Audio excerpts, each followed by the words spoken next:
Hello tout le monde, aujourd'hui je reviens avec une nouvelle vidéo. Il s'agit de mon bilan lecture d'été. Donc je t'avais fait ma pile à lire de l'été en juin dernier il me semble.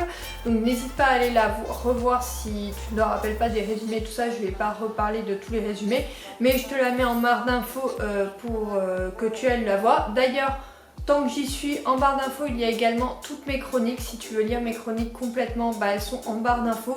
Je ne vais pas tout te détailler pour éviter de devoir répéter, mais je vais te dire juste mes ressentis, mes recommandations, ce qui m'a déçu et tout ça dans mes lectures de cet été. Donc là, c'est vraiment les lectures que j'ai fait à partir de ma pile à lire, mais j'ai lu évidemment d'autres romans qui m'ont énormément plu. Je te ferai peut-être un petit tag en septembre pour te parler plus amplement de mes lectures qui m'ont charmé cet été, qui m'ont fait passer un bon moment. Donc là, c'est parti pour le bilan lecture à partir de ma pile à lire de cet été. Donc je commence par le dernier Christina Lorenz. Alors il est sorti cette année il me semble, donc c'est My Favorite at Nightstand, si je le prononce bien, mon anglais est toujours approximatif, très moins approximatif. Enfin bref, cette romance c'est classique, alors c'est du classique, enfin c'est ce que j'aime l'été, hein, donc c'est ce que je recherche dans mes lectures. Donc c'est un schéma classique de romance, assez moderne comme romance, c'est ce qui m'a plu, c'est ce qui fait son originalité, parce qu'on parle des applis de rencontre et tout ça, et franchement c'est un roman qui m'a plu. J'ai bien aimé Emily, elle m'a beaucoup fait rire, et Ray aussi m'a fait rire, je me rappelle plus de son prénom, mais il m'a beaucoup fait rire. Enfin il y a des situations cocasses et puis on voit qu'ils savent pas trop où ils veulent aller, bref, vraiment j'ai été charmée par cette lecture. C'est vraiment un Christina Lorenz que je recommande. Alors j'ai vu qu'il y en a beaucoup qui étaient déçus par celui-là, et moi ça a été le contraire, j'ai beaucoup aimé. Donc c'est un de ceux que je recommande. Je les recommande pas forcément tous, je les ai quasiment tous eus, il m'en reste un à acheter qui sont sortis en VF, mais sinon je les ai quasiment tous eus, et celui-là il fait partie de mes recommandations. Il y a de l'humour, en plus c'est un double point de vue, donc ça nous permet de vraiment comprendre les deux personnages et puis de rire avec eux. Voilà, c'est vraiment une romance sans prise de tête, mais que je recommande parce que c'est ce que j'apprécie l'été. Donc voilà, et puis ce duo de auteurs, comme je te le dis depuis toujours, je le recommande toujours. Voilà, ça fait beaucoup de recommandations dans cette présentation. Mais bon, il faut dire que c'est du Christina Lorenz. Alors là, tu veux du classique, tu as celui-là. Ensuite, pour pas enchaîner tout de suite avec une autre lecture que je recommande, j'ai lu Histoire d'arrobase de Laure Manel. Alors là par contre j'ai pas du tout accroché. Alors je lirai sûrement d'autres romans de cet auteur, mais celui-ci m'a pas vraiment plu. En fait le montage est fait à partir d'emails, donc un peu comme ça. Et comment dire, j'avais pas l'impression d'être vraiment dans l'histoire des personnages, de vraiment les apprécier et d'apprendre à les connaître plus que ça. Du coup j'ai l'impression de vivre leur histoire, mais en dehors de leur histoire. Du coup ça m'a pas plu, j'ai pas du tout accroché au personnage, j'ai pas accroché à l'histoire. Je l'ai fini parce que je voulais savoir comment ça allait se finir, mais à aucun moment en fait je me suis vite rendu compte qu'on n'aurait que des mails tout le long. C'est-à-dire qu'on en a mais vraiment tout le long, c'est que des mails, c'est que des échanges par mail, et ça m'a pas plu. C'est pas le genre de format que j'aime bien.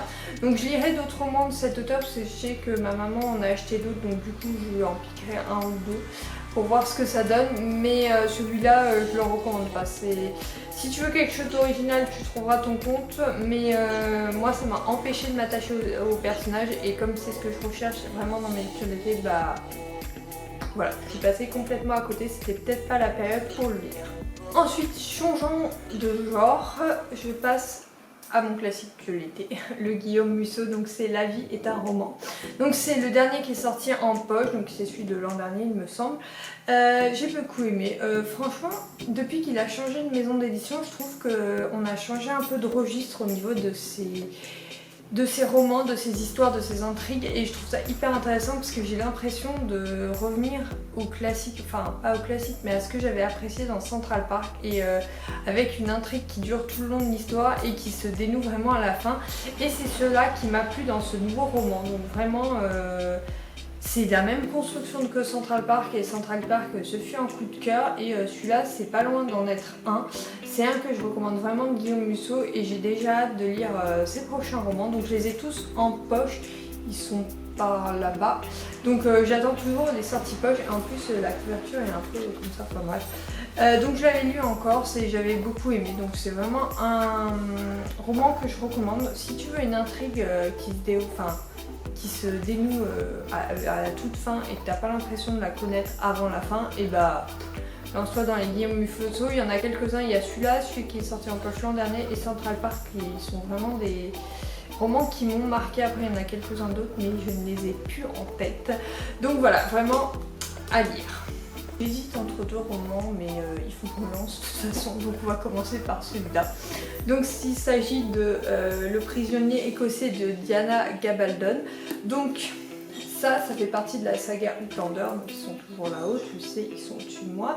Donc c'est un hors saga, donc là on suit Lord John Grey, et on retrouve Jamie, donc ça c'est ce qui m'a plu dans son roman, très clairement on retrouve Jamie.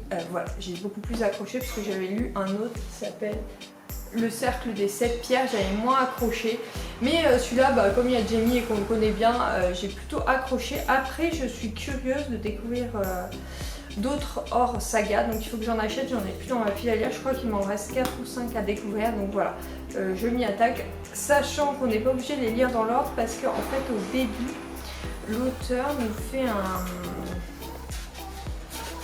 une sorte de préface à quand le lire en fait.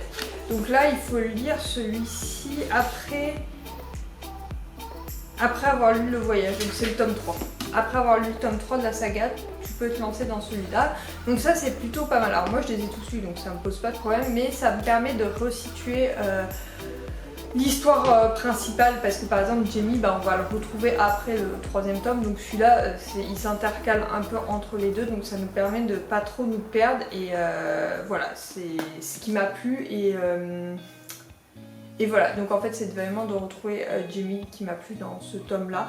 Donc je verrai si les autres me plaisent autant, mais c'est vrai que celui-là pour l'instant en hors saga j'en ai lu que 2, c'est mon préféré quoi, parce que très clairement on retrouve des personnages. Après j'ai plus de mal à m'attacher à d'autres personnages parce que Claire et Jamie c'est vraiment les personnages principaux, et je me suis attachée à eux tout le long de la saga. Il y a quand même 7 ou 8 tomes, non 8 tomes, il y en a certains ils font plus de 1000 pages, il y en a qui sont divisés en 2. Donc voilà, c'est vraiment, il faut pouvoir s'attacher à d'autres personnages après, mais bon, c'est un univers que j'aime bien, donc je suis toujours ravie de retrouver les personnages de l'univers. Après, donc je vais te parler de Mowgli d'L.A. James. Donc il s'agit du 3e tome de 50 nuances du point de vue de Christian. Voilà, comme ça c'est calé.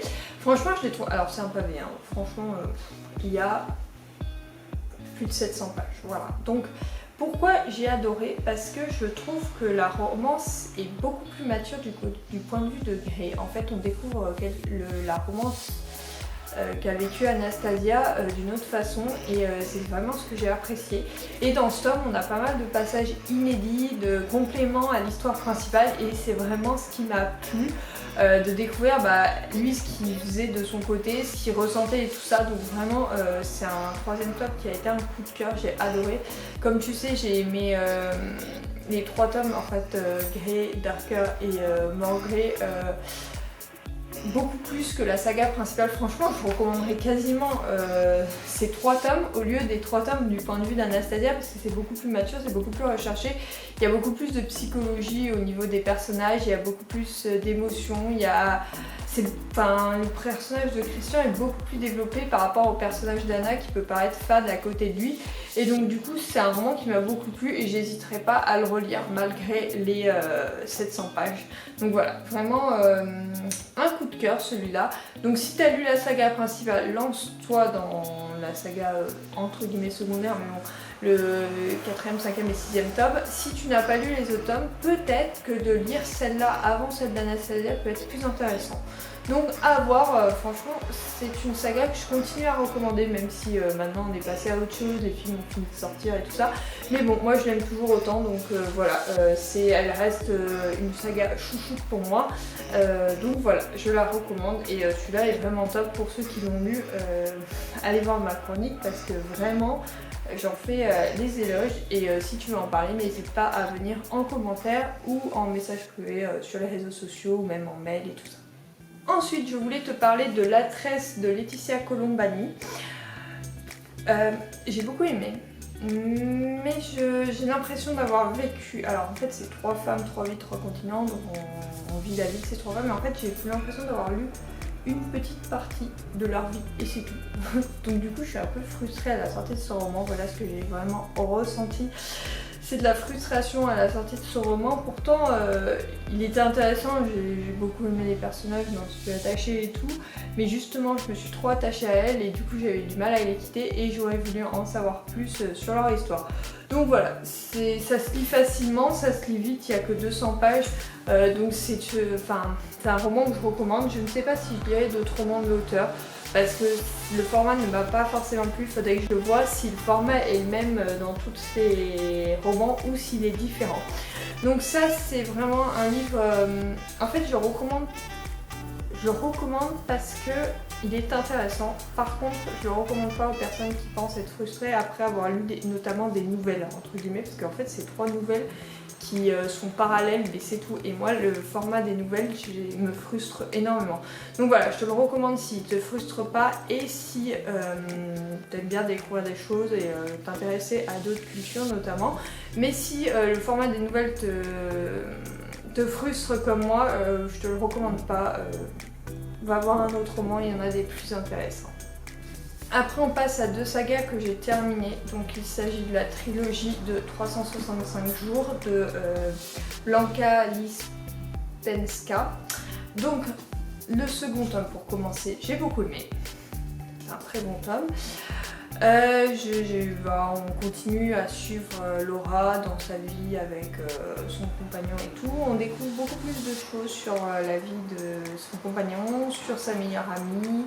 Voilà, par contre je trouve que ça tourne parfois un peu en rond, mais je me suis pas trop ennuyée, ça va, mais le schéma se répète en fait du premier et du deuxième tome, c'est toujours le même schéma qui se répète. Par contre, le troisième tome, comment dire, alors le schéma il se répète pas là, hein. Si vous voulez être étonné, ce tome là il est fait pour vous, hein. Il y a eu un retournement de situation et je m'attendais pas du tout à ça et du coup j'ai été déçue. Franchement en sortant de ma lecture j'ai été déçue, sauf que il y a quelque chose à la fin qui s'appelle note de l'auteur, comme ça, un petit paragraphe qu'on lit jamais, et là comme j'étais frustrée j'ai décidé de le lire.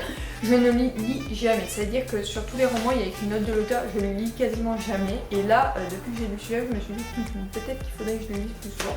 Et en fait elle nous explique la morale de cette trilogie. Et franchement j'ai été surprise, je m'attendais pas à ça et du coup finalement je me dis ah mais en fait c'est logique, si on pense comme elle c'est logique, mais si on pense de notre point de vue de lecteur bébête un peu qui s'attache trop vite au personnage dans le premier tome, et bah du coup dans ce tome là on est franchement déçu, mais quand on lit cette note de l'auteur on découvre que finalement en fait toutes les critiques qu'il y a eu sur ce qui se passe notamment dans le premier tome et sur le premier film Netflix du coup, on se rend compte que c'est logique en fait, tout ce qui se passe de cette saga est logique, c'est bien réfléchi comme ça pour l'auteur. Et donc du coup j'étais là, je sais plus quoi trop penser de cette saga finalement. Donc c'est pas une saga que je relirai parce que bon j'ai quand même été déçue par le troisième tome au premier abord, même si après je comprends totalement l'auteur et je comprends la morale et donc du coup finalement j'ai apprécié cette trilogie, et même s'il y a cette fin parce qu'elle est logique par rapport à ce qu'elle voulait écrire. Par contre, c'est vrai que je la relirai pas parce que c'est pas une lecture doudou quoi, c'est du dark, déjà c'est de la dark romance donc j'ai plus de mal à la relire. Et en plus, je m'attendais pas à cette fin, hein. D'habitude dans la dark romance ça se finit plutôt comme je m'y attends et là pas du tout. Donc, ça m'a légèrement frustrée. Mais bon, la note de l'auteur est importante, je pense, pour tous ceux qui lisent la trilogie ou même qui ont lu le premier tome. En fait, allez en librairie et lisez, c'est pas bien de faire ça, mais lisez la note de l'auteur et vous allez comprendre. Peut-être que ça vous donnera envie de lire la suite. Donc vraiment, c'est une saga qu'il faut prendre comme de la dark, comme je l'ai dit depuis le début.